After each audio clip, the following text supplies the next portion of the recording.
PTC news देखे दर्शकों का बहुत बहुत स्वागत है। मैं सुमन कश्यप आपके साथ और हाजिर आपके सामने प्रदेश की तमाम बड़ी खबरों को लेकर। बुलेटिन की शुरुआत करेंगे, लेकिन पहले नजर डालते हैं हेडलाइंस पर।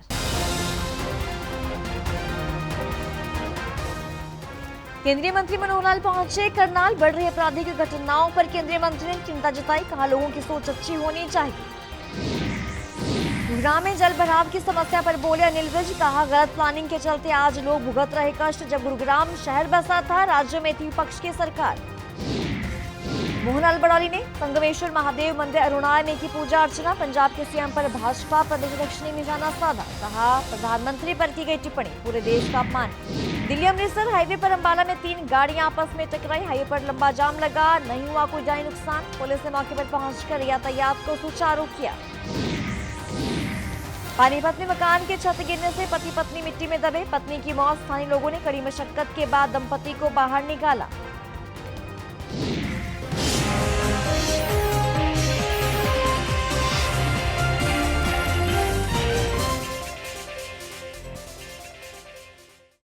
और अब खबर विस्तार से। केंद्रीय मंत्री मनोहर लाल करनाल पहुंचे और यहां उन्होंने ये कहा कि वे अपने साथियों के बीच में, अपने लोगों के बीच में आते रहते हैं और हमेशा आते रहेंगे। उन्होंने कहा कि नई टीमें बनी हैं, साथियों के साथ मुलाकात करने के लिए वो यहां पहुंचे हैं। तो वहीं क्राइम की घटनाओं के बढ़ने को लेकर केंद्रीय मंत्री मनोहर लाल ने ये कहा कि ये चिंता का विषय है। लोगों की सोच बदलनी चाहिए, अच्छी सोच लोगों की होनी चाहिए। आगे कहा कि जो आज का युग है, काफी बदलाव आ रहा है और इसका काफी सभ्यता पर असर भी पड़ रहा है, जो कि गलत है। सुनिए क्या कुछ कहा। ये चिंता की बात है जो आपने बताई है कि सामाजिक सोच जैसे लोगों की बननी चाहिए, अच्छी होनी चाहिए। अब परिवारों में भी जो एक सामूहिकता थी वो थोड़ा कम हुई है। समूह परिवार में होते थे तो छोटे बड़े सब एक दूसरे को संभालते भी थे, एक दूसरे के विचारों से प्रभावित होते थे। बड़े बुजुर्ग अपने बच्चों को, अपने पोते पोतियाँ, दोते दोतियाँ, उनको संभालते थे, संस्कार देते थे। परिवार इकट्ठा होकर के संस्कारों की बात करता था। अब इंडिविजुअलिज्म आ गया है और उसमें भी पाश्चात्य सभ्यता का जो एक असर पड़ रहा है, उससे चीजें प्रभावित हो रही हैं और कहीं ना कहीं दोष पैदा हो रहे हैं। कैबिनेट मंत्री अनिल विज ने गुरुग्राम में जल भराव की समस्या पर तीखी प्रतिक्रिया दी है। उन्होंने ये कहा कि जब गुरुग्राम शहर बसा था तब राज्य में विपक्ष की सरकार थी और उस समय नालियों और सड़कों की समुचित प्लानिंग नहीं की गई थी। विज ने यह भी कहा कि जब भी कोई शहर बसता है तो उसकी नालियों और सड़कों की प्लानिंग उसी समय होनी चाहिए। बसे हुए शहर में नालियां खोदना संभव नहीं है। स्थापना हुई जबकि उस वक्त विपक्ष की सरकारों का राज था। नाले, नालियां, सड़कें शहर बनने से पहले प्लान करनी होती। बने बनाए शहर में तोड़ के बनाना बहुत मुश्किल है और किसी भी पार्टी ने, किसी भी सरकार ने जब ये गुड़गांव बस रहा था उस वक्त इसकी ओर ध्यान नहीं दिया। हालांकि 10 साल में मनोहर लाल जी ने काफ़ी प्रयास किए हैं, परंतु उसकी रचना ही ठीक नहीं हुई। इस कारण से ऐसा होता है और काफ़ी डेथ्स हुई हैं, बहुत दुख है। पिहुआ में सावन में संगमेश्वर महादेव मंदिर अरुणाय में पूजा अर्चना करने हरियाणा भाजपा प्रदेश अध्यक्ष मोहनलाल बड़ौली पहुंचे। तो पूजा अर्चना के बाद उन्होंने पंजाब के मुख्यमंत्री भगवंत मान पर तीखा हमला बोला। उन्होंने ये कहा कि प्रधानमंत्री पर की गई टिप्पणी पूरे देश का अपमान है। बड़ौली ने कहा कि भगवंत मान ने जिस तरह की भाषा का इस्तेमाल किया है उससे 140 करोड़ देशवासियों की भावनाएं आहत हुई है। जब प्रधानमंत्री विदेश जाते हैं तो वे किसी एक दल या व्यक्ति का प्रतिनिधित्व नहीं करते, बल्कि वे पूरे भारत का प्रतिनिधित्व करते हैं। उनके सम्मान में ही देश का सम्मान निहित होता है। और वहीं पर जिस प्रकार की भाषा भगवंत मान ने प्रयोग की है, देश की 140 करोड़ लोगों के दिलों पर ठेस पहुंची है। इस प्रकार से कांग्रेस के लोग भी करते हैं और जिस प्रकार से कांग्रेस के लोग करते हैं उसी प्रकार से भगवंत मान ने भी वही काम किया है कि जब देश के प्रधानमंत्री बाहर जाते हैं तो वो पूरे देश के 140 करोड़ लोगों के मान सम्मान की बात होती है। वो कोई व्यक्ति नहीं होता, वो देश का प्रधानमंत्री सभी लोगों की आस्था जिससे जुड़ी हुई होती है, और ये भारत का सम्मान है। जिस प्रकार की टिप्पणी उन्होंने की है, जिस प्रकार की भाषा का प्रयोग किया है, अमर्यादित भाषा का प्रयोग किया है, उसके लिए भगवत मान ने देश की जनता से माफी मांगनी चाहिए। राष्ट्रीय अध्यक्ष के खिलाफ वो हमारा संगठन पर्व चला है और बहुत जल्दी उसको जिस प्रकार से राष्ट्रीय नेतृत्व फैसला करेगा वो निर्णय होंगे। दिल्ली अमृतसर हाईवे पर अंबाला में 3 गाड़ियां आपस में टकरा गई और जिसके चलते हाईवे पर गाड़ियों का काफी लंबा जाम लग गया। पुलिस ने मौके पर पहुंचकर यातायात को सुचारू किया। तो इस एक्सीडेंट में गनीमत ये रही कि कोई जानी नुकसान नहीं हुआ, सिर्फ कारों का नुकसान हुआ है। इस एक्सीडेंट का मुख्य कारण बेसहारा पशु हैं जो हाईवे पर घूम रहे थे। अचानक एक कार के सामने आ गए और इसके चलते कार चालक ने ब्रेक लगाई, लेकिन तभी से पीछे आ रही गाड़ी ने कार को टक्कर मार दी और उसके पीछे से एक और कार टकरा गई। अरे ऐसा है जी, हम नीलोगढ़ से चंडीगढ़ जा रहे थे। आगे पुल के गाय थी, 3 गाय थी जी। हमारे आगे गाड़ी कार थी, कार वाले ब्रेक लगाई, पीछे हमने ब्रेक लगा दी और पीछे 2 गाड़ी, एक ने मेरे मारी, एक उस गाड़ी में लगी, तीनों गाड़ी की टक्कर हो गया पीछे से। शामली से थे राजपुरा जा रहे थे। राजपुरा जा रहे तो आगे से गाड़ी के ब्रेक लगे तो अपनी गाड़ी पीछे गाड़ी ने ठोक दी, फिर अगली गाड़ी में उसकी वजह तो ठोक दी। जो नुकसान इस वजह तो है सर, ये पिछली गाड़ी आई, इसने पिछली गाड़ी ने आगे सीधे अपने वाली गाड़ी में टक्कर मार दी। ये एक्सीडेंट हो गई थी गाय के कारण, जिससे अब सुचारू रूप से ट्रैफिक चला दी गई है। जो गाड़ियाँ पीछे खड़ी हैं अभी इनको करा के इनको भेज देंगे। नहीं जाने नुकसान किसी का नहीं है, वैसे ही थोड़ा बहुत नुकसान है गाड़ी का। गाड़ी 3 है। रोहतक शहर के सबसे पुराने और व्यस्त बाजार किला रोड पर नगर निगम का अतिक्रमण को लेकर पीड़ा पंजा चला है। दरअसल पूरे हरियाणा में नगर निगम, नगर परिषद और नगर पालिकाओं के द्वारा बाजारों में दुकानदारों द्वारा किए गए अतिक्रमण को लेकर कार्रवाई की जा रही है। तो वहीं रोहतक में भी नगर निगम के द्वारा सड़क किराने, फड़ी रेहड़ी स्टॉल लगाने वालों पर कार्रवाई की गई और अब उन दुकानदारों पर भी कार्रवाई नगर निगम द्वारा की जा रही है जिन्होंने अपनी दुकानों के आगे स्लैब, होर्डिंग्स, बोर्ड्स लगाए हुए हैं। उन सभी को हटाने की मुहिम जो है वो चली हुई है।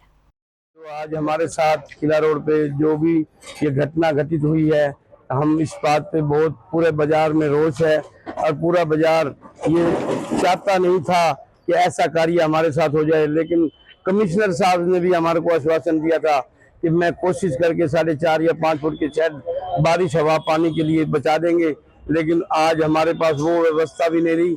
आज बारिश का मौसम है, सुबह शाम बारिश आने के किसी भी समय मौसम खराब की वजह से बारिश आ सकती है।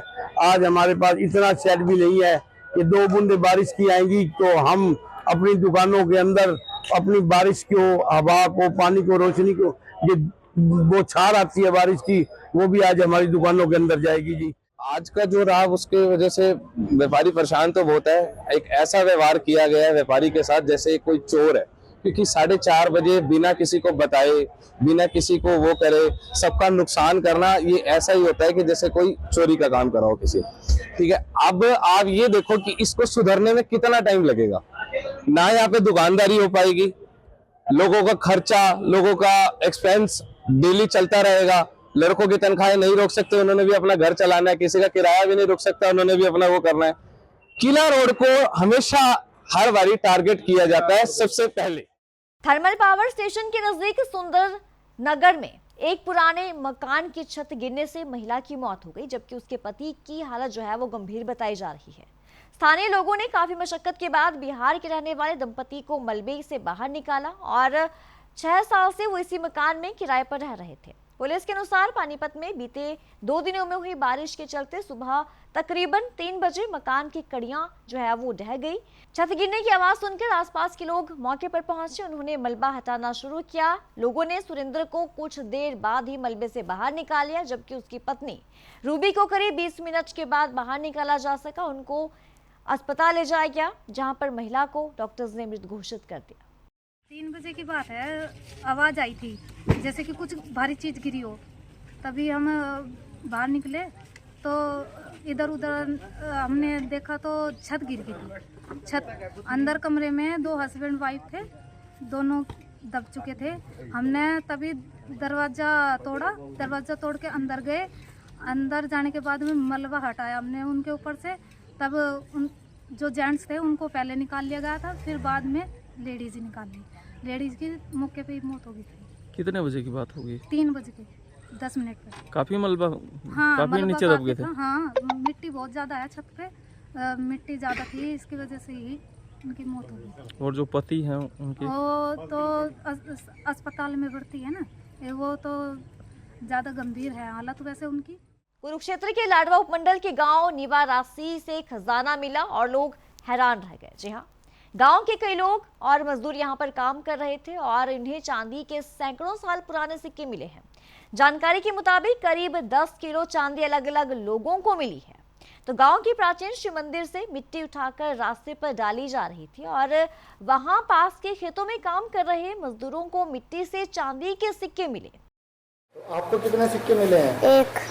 कहाँ से मिले हैं? मिट्टी से। कौन सी मिट्टी से? शिवजी मंदिर पे। अच्छा, आप दूसरे लोगों को मिले हैं? हाँ। कितने लोगों को मिले हैं? एक आंटी को। उनको कितने सिक्के मिले थे? 4। आपको कितने मिले हैं? एक। कौन सा सिक्का है? कौन से सन का है, कुछ पता है? चांदी का ही? हाँ। परसों बरसातों का ठीक है भाई, ये यहाँ वो लगा रहे थे जीरी। फिर ना उन्होंने देखा भी बरसात में ये चमक रहे थे सिक्के इसकी मिट्टी के ऊपर। फिर ना उन्होंने केरना शुरू कर दिया।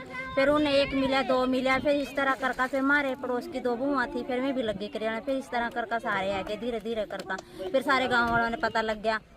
फिर सारी मिट्टी करेड़ने लग गए। फिर सुबह 3 मिले थे, 1 मिला जी मैंने भी। तो आपको कितने मिले हैं? जी मेरे को कुल मिलाकर 4 मिले हैं जी। 4 मिले हैं। तो कैसा लग रहा है ये पुराने जमाने के सिक्के आपको मिले हैं चांदी के? ये जी अच्छा लग रहा है जी, जैसे मान लो जानू है अभी, चलो भी ये चांदी खरी है जी। हरियाणा, हिमाचल और पंजाब समेत अन्य राज्यों में मानसून ने दस्तक दे दी है। प्री मानसून में भारी बारिश होने के बाद मानसून में कितने दिन मेघा बरसेंगे, इसको लेकर हमने चंडीगढ़ मौसम विभाग के निदेशक सुरेंद्र पाल से खास बातचीत की। सुनिए क्या कुछ कहा। देखिए, मानसून की स्थिति काफ़ी अच्छी है और जो हमने फोरकास्ट किया था शुरू में वो अच्छे मानसून का किया था, बल्कि ये बताया था कि सामान्य से ज़्यादा बारिश होगी जी। तो उसी तरह से हालात भी हैं, स्थिति भी वही है। अगर पंजाब की हम बात करते हैं तो 18% जो है मानसून का लेवल अभी ज़्यादा है। अगर 1 जून से अब तक की बात हम करते हैं तो वर्षा है, बारिशें हो रही हैं। इसी तरह से हरियाणा का भी हालात काफ़ी अच्छे हैं, 32% के आसपास है और उत्तर भारत की स्थिति भी काफ़ी बेहतर है। और जहाँ तक जुलाई का अगर आप महीने की बात करते हैं तो मौजूदा स्थिति भी ठीक है। अभी आज और कल में इतनी ज़्यादा बारिश नहीं है, लेकिन बीच बीच में रुक रुक के बारिशें होंगी और उसके बाद फिर 13, 14 और 15 तारीख में बारिशें फिर बढ़ेंगी। जैसे आपने पिछले 48 आवर्स में भी देखा कि बारिशें हैं। तो न केवल इन अगले 4 से 5 दिन मानसून की गतिविधि रहेगी, लेकिन बल्कि पूरा जुलाई अगर महीने की हम बात करते हैं तो बीच बीच में बारिशें रहेंगी, समय समय पर बारिशें रहेंगी। और तेज़ बारिशों की जहाँ तक बात है तो अभी जो है जो हिमाचल के साथ इलाके लगते हैं पंजाब के, उनके ऊपर जो है अभी 48 आवर में तो ज़्यादा नहीं है संभावना, लेकिन उसके बाद कुछ संभावनाएं बन सकती हैं। और इसी तरह से हरियाणा के साउथ हरियाणा और नॉर्थ हरियाणा 2 जगह हैं जहाँ पे आप अभी भी देख रहे होंगे कुछ गतिविधि जो है साउथ हरियाणा में हो भी रही है। और पिछले 48 घंटे में कई इलाकों में गुड़गांव भी उसमें शामिल है कि तेज़ बारिश हुई है। तो ये जो है इस तरह से मानसून में रहेगा। इस बुलेटिन में इतना ही। खबरों की ज़्यादा अपडेट के लिए आप बने रहिए पीटीसी न्यूज़ के साथ।